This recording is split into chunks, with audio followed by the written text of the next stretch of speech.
Hello friends, welcome to cosmic connections astro tarot channel. आइए जानते हैं आपके पर्सन की करंट फीलिंग्स कि वो आपके बारे में क्या सोच रहे हैं, क्या चल रहा है उनके मन में।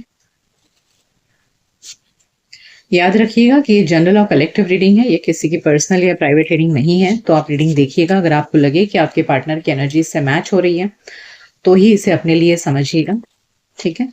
जबरदस्ती खुद को फिटन मत करिएगा। अपने पर्सन को याद कर लीजिए, उनका नाम ले लीजिए, उनकी फोटोज देख लीजिए जिससे एनर्जी क्लियरली चैनलाइज हो, और डिवाइन को सरेंडर करिए, यूनिवर्स को सरेंडर करिए कि यूनिवर्स आपको जो भी सही है वो मैसेज दे। आप बहुत ओवर ऑब्सेस्ड होके, एंशियस होके रीडिंग ना देखें। अपनी एनर्जी को क्लीन करिए, शांत करिए और सरेंडर करिए यूनिवर्स को कि पॉजिटिव या नेगेटिव जो भी रीडिंग में आए आप उसके लिए तैयार हैं। तब जाकर आपको क्लियर गाइडेंस मिलेगा, ठीक है। So, universe, please guide my viewers about their person's current feelings for you.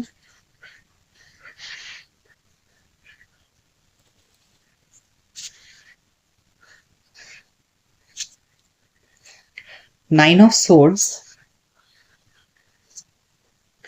Nine of Pentacles, Judgment.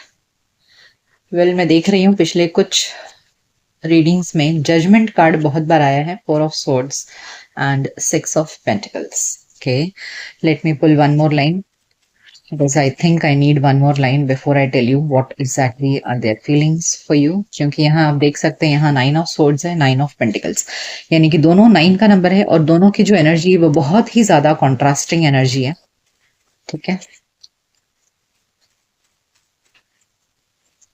एक बहुत सैड वाली, डिप्रेशन वाली एनर्जी है और एक बहुत ज्यादा एक्साइटमेंट वाली एनर्जी है। Okay, so let me clarify these cards. Spirits please clarify.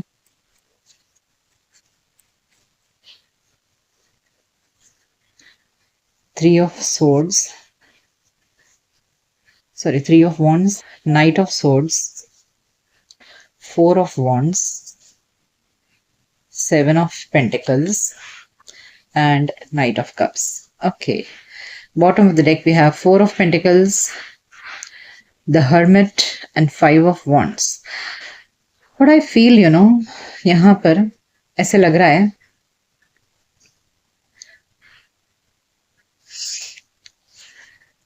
Your person want this abundance in this relationship, ठीक है। वो चाह रहे हैं ये रिश्ता बहुत अच्छा हो जाए, क्योंकि हमारे पास यहाँ नाइन ऑफ पेंटिकल्स और सिक्स ऑफ पेंटिकल्स है, ठीक है।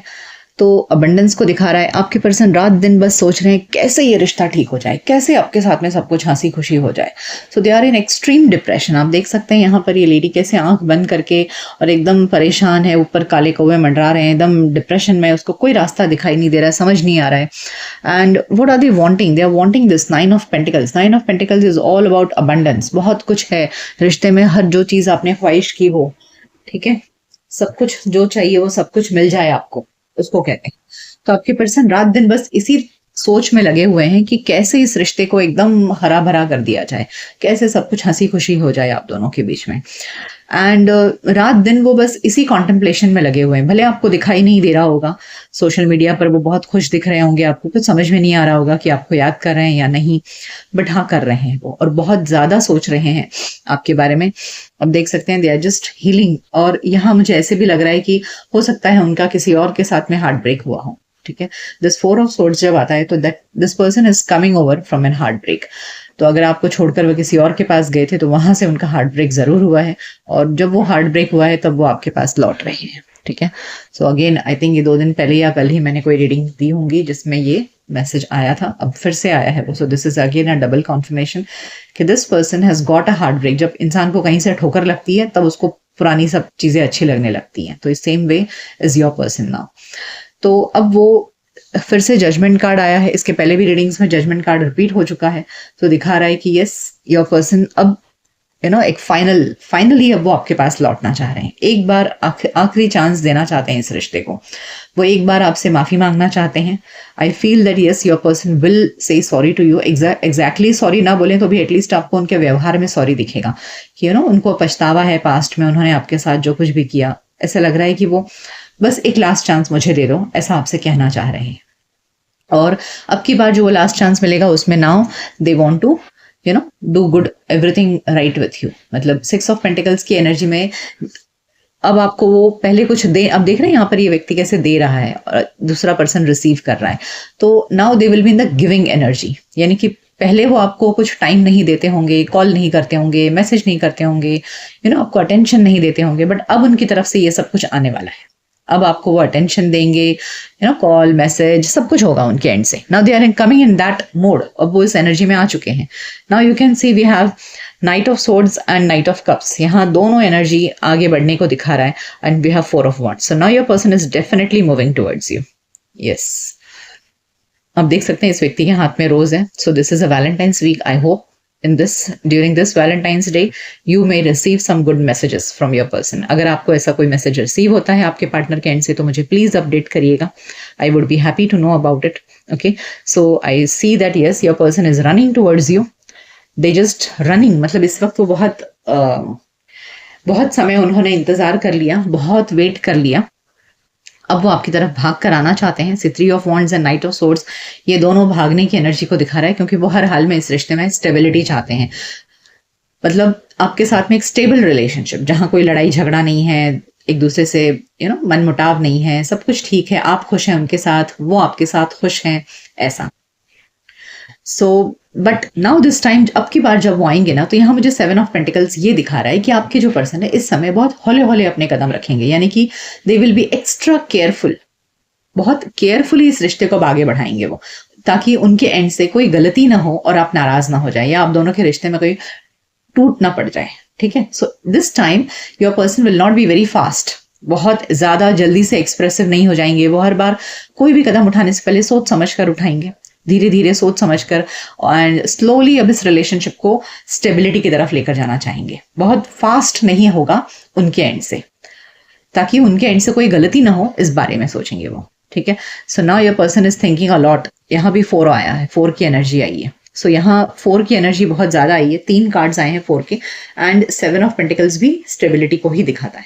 So now they are ready to invest in this relationship. पहले वो इन्वेस्ट नहीं कर रहे थे, सिर्फ आप ही इन्वेस्ट करते थे, बट अब ये पर्सन भी इन्वेस्ट करने के लिए तैयार है, और अब ये रात दिन यही सोच रहे हैं कि कैसे इस रिश्ते को संभाल कर रखूं मैं, ताकि कोई लड़ाई झगड़े ना हो। See, okay, so now they are thinking a lot कि कोई लड़ाई झगड़ा नहीं होना चाहिए। Okay, what do you need to know the future about this relationship? Let me pull some cards for you. Okay, what is the future of this relationship? What do you need to know about your person in the future? Yeah, ये तो हमने current देखा, the near future हम देख सकते हैं। So what is the near future of this relationship? What's going to happen?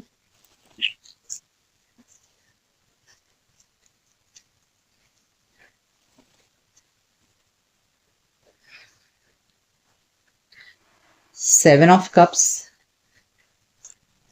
5 of Swords, King of Swords, the Chariot, 7 of Pentacles, Temperance, and 3 of Pentacles. Yes, that's what I told you. Bottom of the deck we have 6 of Cups. मैंने कहा ना, आपके person अब आगे बढ़ेंगे। यहाँ Chariot फिर से आया है, एंड जैसा मैंने आपसे कहा कि वो बहुत ज्यादा सोच रहे हैं कि आप दोनों के बीच में लड़ाई झगड़े अभी तक किन बातों पर हुए हैं। वो क्या सोच रहे हैं कि पास्ट में किन बातों की वजह से लड़ाई झगड़े हुए हैं, किस वजह से आप दोनों दूर हो गए हो। तो उन चीजों के बारे में उन्होंने बहुत गहराई से सोच लिया है। ठीक है, बहुत ज्यादा सोच लिया है, बहुत ज्यादा ओवर थिंकिंग कर चुके हैं आपके पर्सन कि अब ये चीज नहीं होना चाहिए। देखिए, टेम्परेंस एंड 3 ऑफ पेंटिकल्स, जैसा मैंने आपसे कहा कि इस समय वो सिर्फ और सिर्फ पहले आपके साथ में रिश्ते को रिकंसाइल करेंगे, यानी कि आपसे बातचीत करके बस आपको आपके साथ में जो रिश्ता टूटा हुआ है ना, उसको जोड़ेंगे। यहाँ आपसे बस दोस्ती पहले करेंगे वो। Don't ever imagine that they are going and coming and telling you I love you. That's not going to happen. They may just start off with a friendship. वो सिर्फ फ्रेंडशिप की तरह स्टार्ट करें, आपसे बातचीत शुरू करें, आपसे धीरे धीरे करके वो इस रिश्ते को आगे बढ़ाएंगे। Maybe they will take their own sweet time, कि जब वो आपका ट्रस्ट जीत लें, जब वो आपके मन में अपने लिए जगह बना लें, तब जाकर के वो अपनी फीलिंग्स आपको एक्सप्रेस कर सकते हैं। But right now they are just moving forward. वो सिर्फ आपकी तरफ अब आगे बढ़ रहे हैं, अपने मन की उलझन को बाहर रख करके, अपने ईगो को बाहर रख के। ठीक है, इस वक्त मुझे ऐसा लग रहा है कि आपके पर्सन ने ईगो की वजह से भी इस रिश्ते को बहुत ज्यादा खराब किया था, तो उस ईगो को भी वो साइड में रख करके अब ये पर्सन आगे बढ़ रहे हैं, and they are thinking about investing in this relationship. They are thinking about reconciliation in this relationship because they are definitely missing you. Oh, see, we have 6 of Cups के नीचे we have 8 of Wands, 10 of Cups, Knight of Pentacles. Yes, उनका जो long term planning है वो आपके साथ में, अगर आप दोनों की शादी हो सकती है तो हाँ डेफिनेटली, और आपके साथ में एक प्रॉपर कमिटेड रिलेशनशिप में आना, ये उनका लॉन्ग टर्म प्लान है. लेकिन फिलहाल they are just coming towards you with a friendship offer. Okay, let me pull some romance angels cards for you. Romance angels messages for you, कि romance angel आपको क्या मैसेज देना चाहते हैं. So since this is a Valentine's week, very sweet message coming from your partner कि आपके person आपको contact करने वाले हैं. सो प्लीज अपडेट मी अगर आप लोगों के साथ में ऐसा कुछ होता है. सो प्लीज अपडेट मी. और देखिए ये ना जनरल रीडिंग है, ठीक है, तो हर किसी की डेस्टिनी एक जैसी नहीं है कि हर किसी की डेस्टिनी वैलेंटाइंस वीक में ही क्लिक हो जाएगी, ऐसा नहीं होता है, थोड़ा आगे पीछे हो सकता है. Okay, so taking that factor into mind, see the reading. We have let your friends help you. Again we have got children. The children is something which इसके पहले की रीडिंग में भी children आया था. Heart to heart conversation and release your ex. देखिए ex का मतलब ये नहीं होता है कि ex partner separation. Okay, so यहाँ मुझे ऐसा लग रहा है ना कि रोमांस एंजल्स भी आपसे कह रहे हैं कि आप दोनों के बीच में जो भी सेपरेशन था ना उसे रिलीज कर दो आप. ठीक है, give your partner a chance, उनके साथ बातें करिए. हो सकता है आपको कुछ मैटर समझ में आए कि उनके एंड पर क्या प्रॉब्लम्स थी, क्या रीजन था आपसे दूर होने का. तो इस तरह की बातें मुझे नजर आ रही है. यहाँ let your friends help you, यहाँ रोमांस एंजल्स कहने की कोशिश करें कि हो सकता है कि आपके पर्सन डायरेक्टली आपको कांटेक्ट ना करें, किसी और फ्रेंड्स के थ्रू आपसे कांटेक्ट करें. ठीक है, तो अपने पर्सन को एक चांस देकर देखिए, उनसे बातें करिए, हो सकता है आपको समझ में आए. और let your friends help you, यानी कि आपके पर्सन हो सकता है कि आपसे डायरेक्टली खुद होकर कांटेक्ट ना करें, कोई उनके फ्रेंड्स आपको कांटेक्ट कर सकते हैं या अपने फ्रेंड्स के थ्रू आप कोई मैसेज भेज सकते हैं. ठीक है, so there is a possibility. So अगर उनके फ्रेंड की तरफ से भी आपको कोई मैसेज आता है तो भी समझिएगा कि वो मैसेज उनकी तरफ से ही है. They are just trying to check कि आप उनसे बात करने में इंटरेस्टेड हैं या नहीं. ठीक है, सो ये थी रीडिंग. आपके पर्सन की करंट फीलिंग्स, क्या सोच रहे हैं वो आपके बारे में, इस रिलेशनशिप के बारे में. ये रीडिंग आपको कैसी लगी मुझे कमेंट सेक्शन में जरूर बताइएगा. मिलते हैं आपके नेक्स्ट रीडिंग में, तब तक अपना ख्याल रखिए. Goodbye, take care.